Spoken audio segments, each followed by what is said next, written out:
Panenské Břežany, May 1942. Every morning, a black Mercedes convertible rolls through the gates of a grand neoclassical estate just north of Prague. Inside sits one of the most feared men in Nazi-occupied Europe, Reinhard Heydrich, the acting Reich protector of Bohemia and Moravia, the architect of the Holocaust, and a man Adolf Hitler once called the man with the iron heart. On the morning of May the 27th, the Mercedes pulls away from the estate for the last time.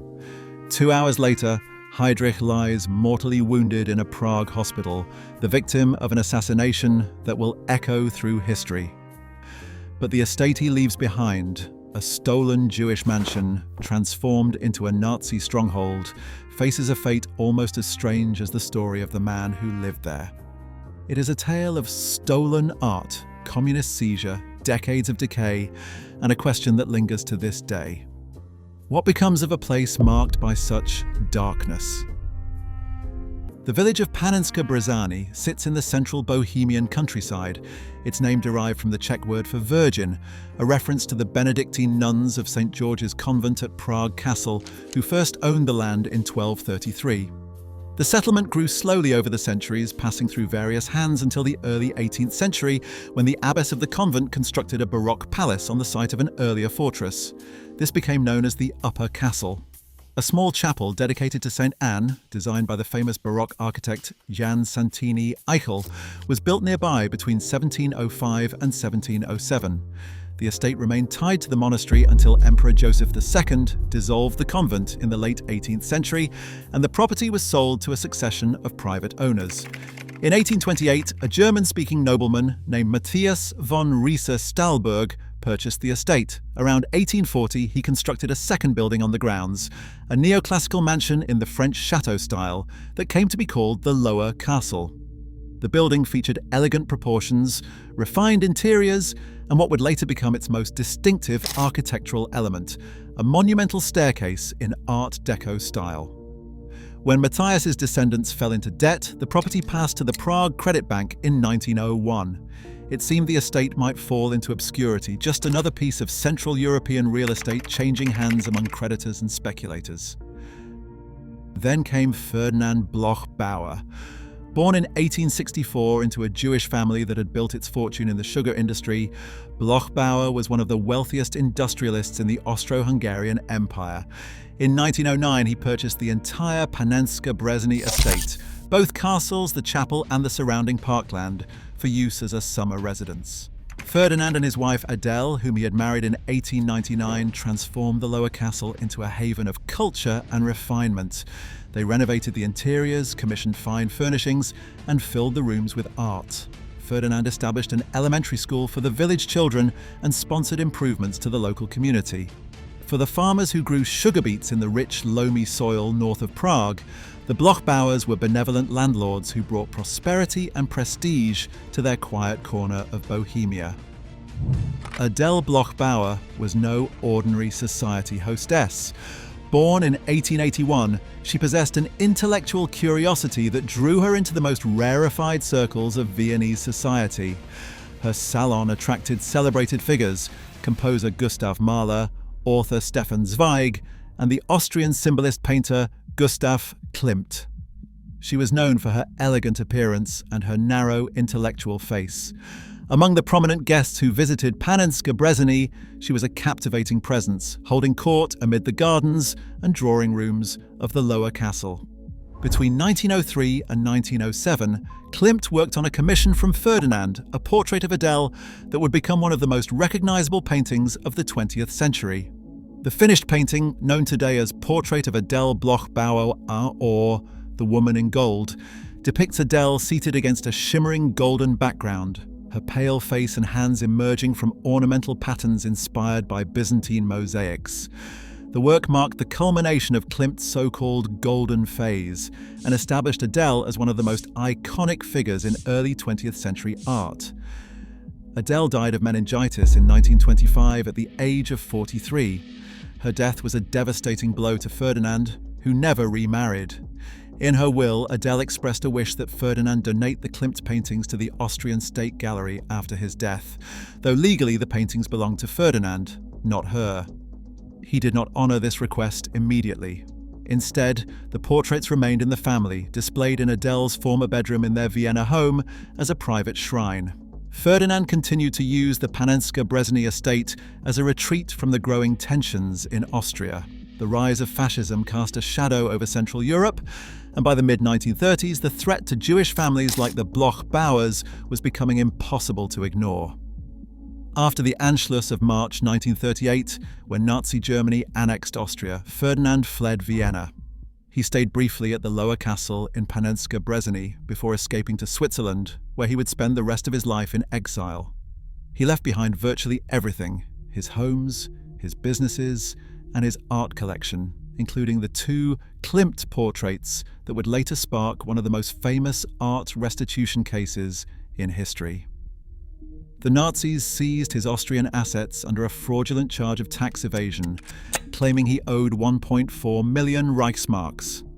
His paintings, including The Woman in Gold, were confiscated and eventually ended up in Austrian state collections. The jeweled choker Adele wore in Klimt's golden portrait, a wedding gift from Ferdinand, was reportedly sent to Hermann Göring as a present for his wife. Within months of the Nazi occupation of Czechoslovakia in March 1939, the Gestapo confiscated the Panenské Břežany estate. The process was called arionization, the systematic theft of Jewish property across the Reich. Ferdinand Bloch-Bauer's assets, including the castle, were seized without compensation. The upper castle, which had been sold to Friedrich Gerstel in 1921, faced the same fate. Gerstel was a prominent Jewish furniture manufacturer from Prague who had transformed the Baroque building into a showroom for his luxury products and constructed an elaborate pseudo-Baroque garden with a unique irrigation system. He fled to the United States in March 1939, just as the Nazis arrived. Both castles were secured by the German secret police and designated for use by senior Nazi officials. The quiet village that had once hosted artists and composers now became a residence for war criminals. The first Nazi occupant of the lower castle was Konstantin von Neurath, appointed Reich protector of Bohemia and Moravia in March 1939. Under his tenure, Czech universities were closed and student protests were violently suppressed. By 1941, however, Hitler had grown dissatisfied with von Neurath's approach, believing that the Reich protector was too lenient. In September of that year, he appointed a far more ruthless figure to take over effective control of the protectorate. Reinhard Heydrich was born in 1904 in Halle an der Saale. He joined the German Navy as a young man but was dismissed in 1931 after a scandal. Almost immediately, he found a new home in Heinrich Himmler's SS, where his intelligence, ambition, and capacity for cruelty propelled him rapidly through the ranks. By 1939, he was head of the Reich Security Main Office, controlling the Gestapo, the criminal police, and the security service. He was, by any measure, one of the most dangerous men in Nazi Germany. Heydrich had helped organize Kristallnacht, the violent pogrom against Jews in November 1938 that left nearly 100 dead and 30,000 arrested. He had coordinated the activities of the Einsatzgruppen, the mobile killing units that followed the German army into Poland and the Soviet Union, murdering hundreds of thousands of Jews, communists, and other undesirables. And in January 1942, just months after arriving in Prague, Heydrich chaired the Wannsee Conference, the meeting at which senior Nazi officials formalized plans for the final solution, the systematic murder of 11 million European Jews. The conference was held in a villa on the shores of Lake Wannsee in Berlin, and its 90-minute discussion laid out the bureaucratic framework for genocide. Heydrich presented himself as the coordinator of this vast killing operation, asserting his authority over the other ministries and agencies involved. When the death camps at Treblinka, Sobibor, and Belzec began operations later that year, the murder program was codenamed Action Reinhard in his honor.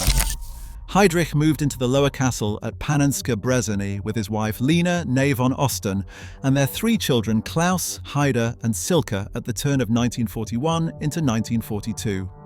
Lena had joined the Nazi Party in 1929 and had introduced Reinhard to the movement. She was a true believer who defended her husband's reputation until her death in 1985. Their neighbor in the upper castle was Karl Hermann Frank, the higher SS and police leader and state secretary for the Protectorate, a man who bore enormous responsibility for the terror inflicted on the Czech people during the occupation. The two families shared the village but operated in separate spheres. Frank focused on administration and security, while Heydrich wielded supreme power over the protectorate's political future. Every morning, Heydrich's chauffeur, SS Oberscharführer Johannes Klein, drove the acting Reich protector in his open-topped Mercedes 320 Cabriolet B along the road from Panenské Břežany to his headquarters at Prague Castle. It was a journey of roughly 14 kilometers, winding through the Czech countryside before entering the northern suburbs of the capital. Heydrich made this commute without an armed escort, a decision that reflected both his arrogance and his contempt for the occupied population. He believed that visible security would be a sign of weakness, an admission that the Czechs posed a genuine threat to Nazi authority. It was a miscalculation that would cost him his life. Heydrich's rule in Prague was characterized by a combination of terror and manipulation. Within days of his arrival on September 27, 1941, he declared martial law and ordered mass executions. According to his own estimates, between 4,000 and 5,000 Czechs were arrested in the first months of his tenure, and between 400 and 500 were executed. Their names appeared on posters throughout the country as a warning to others. The Czech Prime Minister, Alois Elias, was arrested on the first day and sentenced to death, though he was kept alive as a hostage and not executed until after Heydrich's assassination. Czech resistance networks were infiltrated and destroyed, and hundreds of their members were sent to concentration camps, where the survival rate was a mere 4%. At the same time, Heydrich sought to pacify Czech industrial workers by improving their rations and working conditions. He needed their labor for the German war effort. He distributed shoes and cigarettes, established recreation facilities, and increased food allowances for factory workers. The result was a policy of calculated brutality designed to crush organized resistance while maintaining economic productivity. Heydrich spoke openly about his plans for the Czech nation. Those who could be Germanized would be absorbed into the Reich, those who could not would be eliminated. The Czechs called him the Butcher of Prague, and his portrait became a symbol of Nazi oppression throughout the Protectorate. The Czechoslovak government in exile in London decided that Reinhard Heydrich had to die. The decision was driven by multiple factors: the need to show that even the most powerful Nazis were vulnerable, the desire to restore Czechoslovak credibility with the Allies after the humiliation of Munich, and the hope that a dramatic act of resistance would galvanize the Czech people. In October 1941, František Moravec, the head of Czechoslovak military intelligence in London, approached the British Special Operations Executive with a proposal, a mission to assassinate the acting Reich protector. The British agreed to provide training and logistical support for what became Operation Anthropoid. 2 soldiers were selected for the mission: Josef Gabčík, a 29-year-old Slovak, and Jan Kubis, a 28-year-old Czech. Both were veterans of the Czechoslovak army in exile who had fought in France before evacuating to Britain. They trained at secret SOE facilities in Scotland, learning parachuting, demolitions, small arms, and close-quarter combat. The training prepared them for the risks they would face. On the night of December 28, 1941, they boarded a Halifax bomber at RAF Tangmere and were dropped into occupied Czechoslovakia. Navigation errors scattered the parachutists, and Gabčík and Kubis landed near Nevězdy, east of Prague, rather than their intended drop zone near Pilsen. They made their way to Prague, where they contacted Czech resistance networks and began planning the assassination. The assassins initially considered attacking Heydrich on a train or ambushing his car in the forests between Panenské Břežany and Prague. After weeks of reconnaissance, they chose a spot in the Prague suburb of Liban, where the road made a sharp hairpin turn near Bulovka Hospital. The curve would force Heydrich's car to slow down, creating a window of opportunity for the attack. A third member of their team, Josef Valčík from the Silver A Group, was positioned about 100 meters up the road to signal the approach of the Mercedes with a pocket mirror. The attack was set for the morning of May 27, 1942. At approximately 10:30, Heydrich's green Mercedes rounded the curve. Gabčík stepped into the road, dropped his raincoat, and raised his Sten submachine gun, but the weapon jammed. For a fatal instant, both men froze. Then, Heydrich made the decision that would cost him his life. Instead of ordering Klein to accelerate, he stood up in the open car and drew his pistol, shouting at Klein to stop. In that moment, Kubis threw a modified anti-tank grenade at the car. The bomb landed against the rear wheel and exploded, sending shrapnel and fragments of the upholstery into Heydrich's body. The blast also injured Kubis, who staggered against the railings with blood streaming down his face. In the chaos that followed, both assassins escaped. Klein ran after Kubis, who managed to reach his bicycle and pedal away despite his injuries. Heydrich tried to chase Gabčík on foot, firing his pistol before collapsing from blood loss. A Czech woman flagged down a delivery van, and Heydrich was transported on his stomach to Bulovka Hospital, where surgeons discovered extensive internal injuries. His spleen was ruptured, his diaphragm was torn, and fragments of metal, leather, and horsehair from the car's upholstery were embedded in his wounds. The surgeons performed a splenectomy and attempted to clean the wounds, but infection had already taken hold. For several days, Heydrich's condition appeared to improve. Lena Heydrich visited him at the hospital, bringing homemade broth from Panenské Břežany. Himmler sent his personal physician Karl Gebhardt to oversee treatment. But on June 3rd, Heydrich fell into a coma, and early the following morning, June 4th, 1942, he died of sepsis caused by the infected wounds. He was 38 years old. Sepsis was the fatal complication that ended his life. 2 elaborate funerals followed. The first was in Prague, where thousands of SS men lined the route to Prague Castle bearing torches. The second was in Berlin, where Hitler attended and placed medals on Heydrich's coffin. In private, however, Hitler blamed Heydrich for his own death, calling his decision to ride in an open car damned stupidity. The Nazi response to the assassination was savage. On June 10, 1942, the village of Liditz was surrounded by German forces. All men and boys over the age of 14, 172 people, were lined up and shot. The women were sent to Ravensbrück concentration camp. The children, 82 in all, were either murdered at the Chelmno extermination camp or dispersed to German families. The village was burned and bulldozed, and even the cemetery was destroyed. 2 weeks later, on June 24, 1942, a similar fate befell the village of Ležáky, where a resistance radio transmitter had been discovered. All 33 adult inhabitants were shot, and the children were sent to their deaths. In total, more than 13,000 people were arrested in the reprisals, and approximately 5,000 were killed, including the families and friends of anyone suspected of helping the paratroopers. The terror was designed to demonstrate that any act of resistance would bring catastrophic consequences.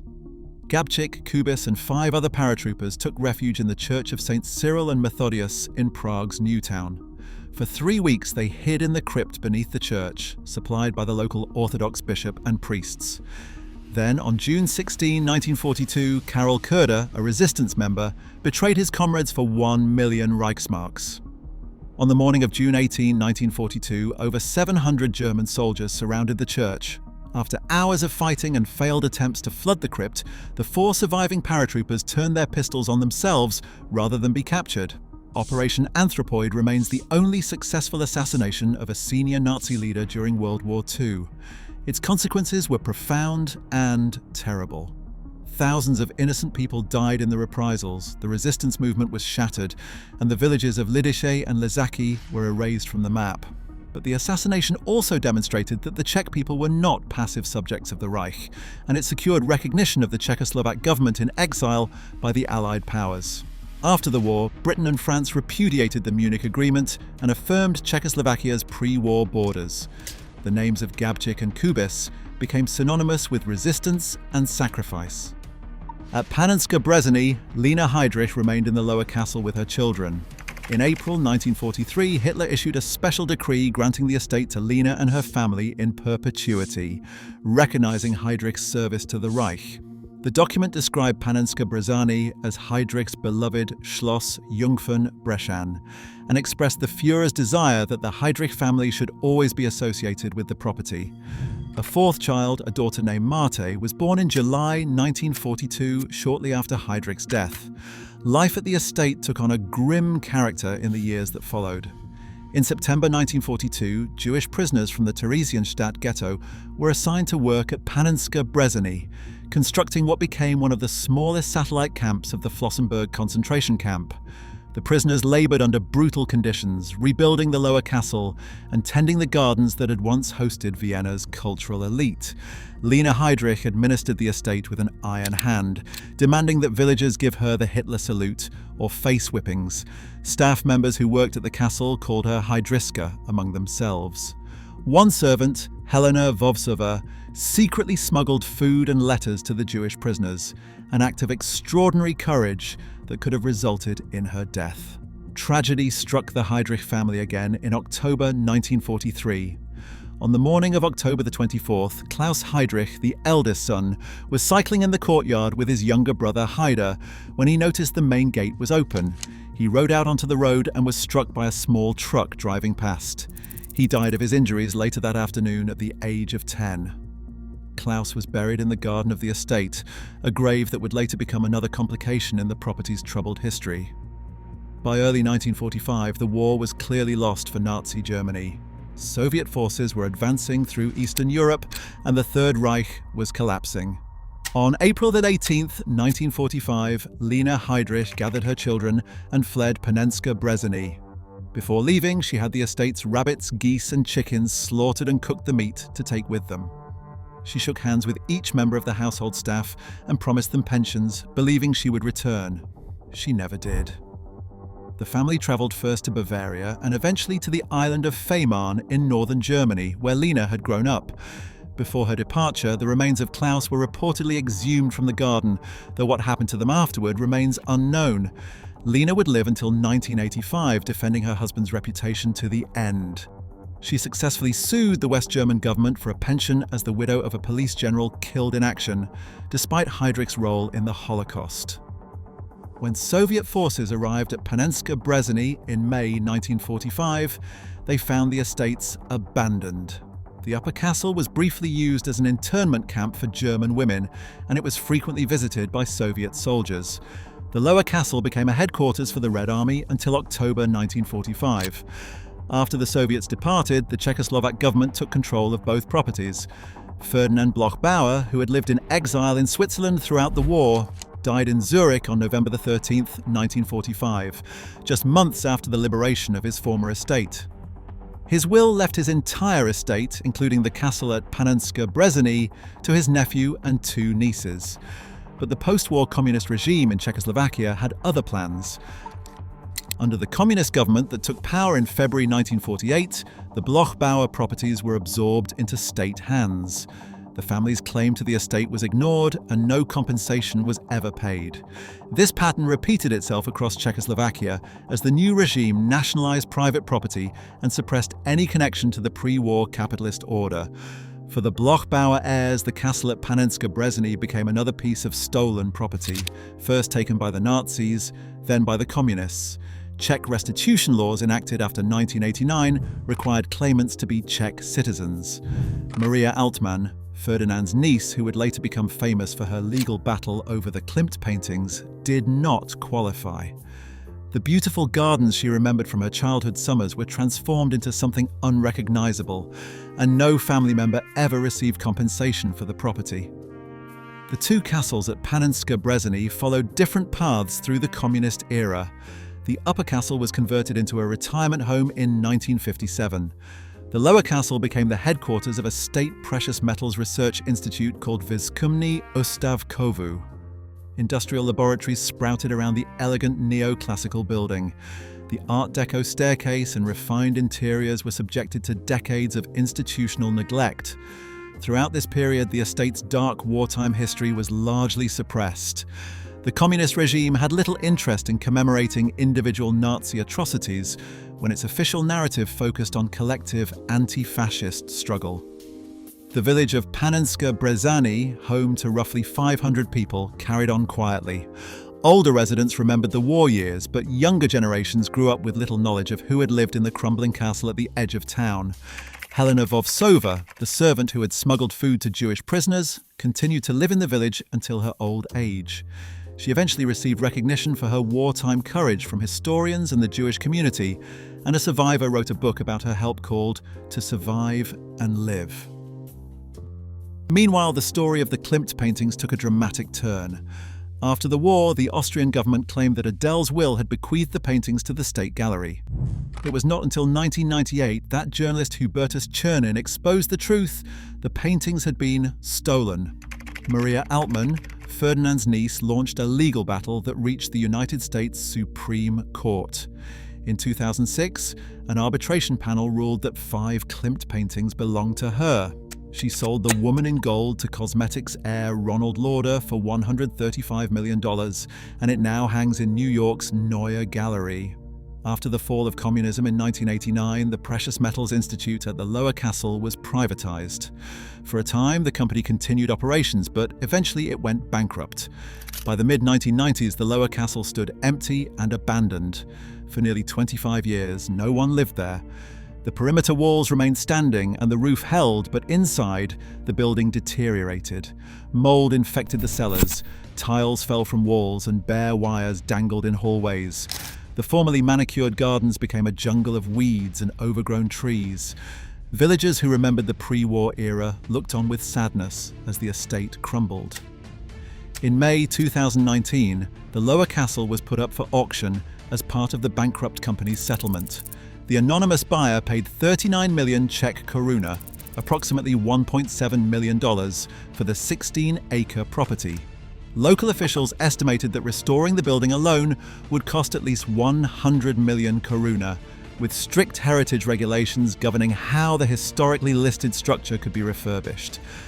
The identity of the buyer was not disclosed, and speculation arose about what might become of the site.